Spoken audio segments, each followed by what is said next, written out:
Diwata kung ako'y tawagin, ang mga buyers nagigigil sa akin.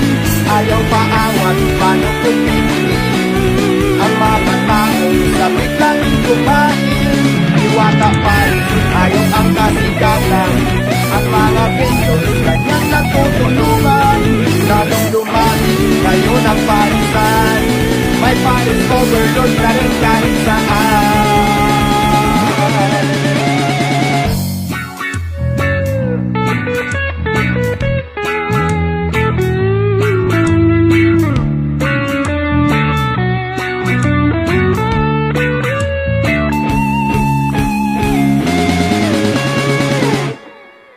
Diwata kung ako'y tawagin,